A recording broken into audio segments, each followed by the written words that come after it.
So I don't know who watches my videos or why. Most of my videos aren't like mechanic related truck videos because it's just, the world's been more of a priority for me to freak out about.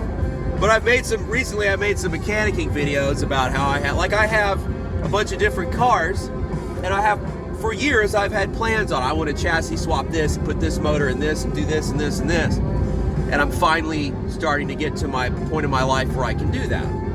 But, you know, I think about like the rest of the world and how things are going, and it's like, you know, are people going to be shitty and resentful towards me because I'm some kind of like, you know, elitist bourgeois piece of shit because, oh look, this guy has both his parents' cars that they bought in 1988 and somehow they still run, and they're just old. It's a Suburban and a pickup truck.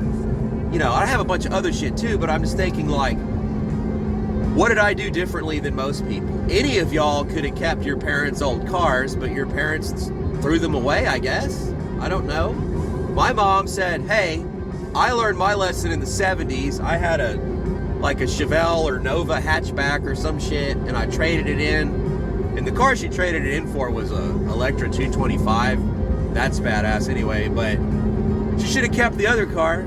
She taught me, don't get rid of all these cars because one day they're going to be classics, like the 88 F-150 I have, the 78 Chevy C10 I have, the 88 Suburban that I have, all of it. And it's not like, oh look, I'm some rich bastard that went out and like I'm the evil South African white farmer, you know, and I need my land taken. But that's how it feels in 2025 when you're like, hey, so as one of the elder millennials who like went out into the job market, boom, here's your 08 recession, here's your fucking $5 diesel, you know. I'm like, okay, well, I won't buy a new car ever. We'll buy a house though. But, you know, we were like, we don't want to live in the population centers and just Uber Eats everything and just DoorDash each other all day and like that be the economy. Like, no, we want to escape population density and have our own space and safety,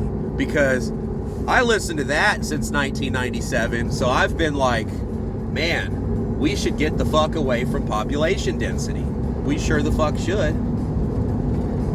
So we were able to buy a house and land affordably, which you could have done if you didn't have to, oh my god, I gotta be in the population center so I can go out and spend money. But anyway, yeah, I don't feel bad, honestly, I don't feel bad.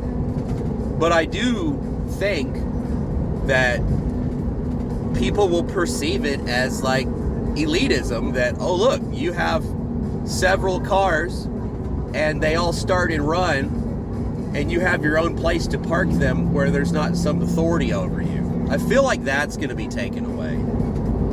As with everything else. Just like they want to like over-regulate cars out of existence. Like there's going to be no like in tax return season when people go get their cash cars and they're like the third or fourth owner of the car, those cars aren't going to exist in the future because, well, instead of like buying a 95 Honda for, you know, back in the day you buy a used whooped out Honda for like $1,000. Sometimes I bought 80s Hondas in the 90s for like $270. I bought an 87 Accord in like 1998. But or maybe a little bit after that. Maybe it was like 2001. But like, those cars won't exist because now like, oh, you want to buy an old Ford pickup like my Ford pickup that I'm making videos about, I'm going to do this and that to it. Well, in the future, no one's going to have a 20-year-old F-150 that they've kept in the family because it always starts and runs, because it has a belt-driven oil pump that's inside the crankcase, exposed to oil. I'm sorry, I don't care what you tell me. Oh, we have this space age butyl rubber bullshit, whatever technology. Why would you put a rubber belt in oil that can fail? If it fails, the vehicle's going to the auction, dude. Like, your parents are not going to fix your... If it's the year 2030 and somehow we're still allowed to drive vehicles, your parents aren't going to be like, well, Billy's got that, 2018 F-150, let's pay $4,800 to have the fucking belt changed on it. No, those are all going to the crusher. So who does all this shit really affect?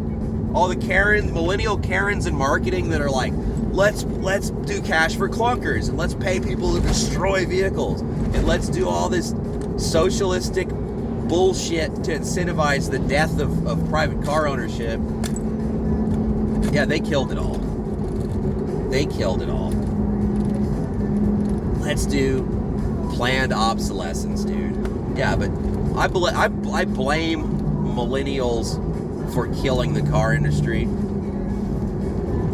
I do. It only makes sense because, like, I'm 41. I was born in 84.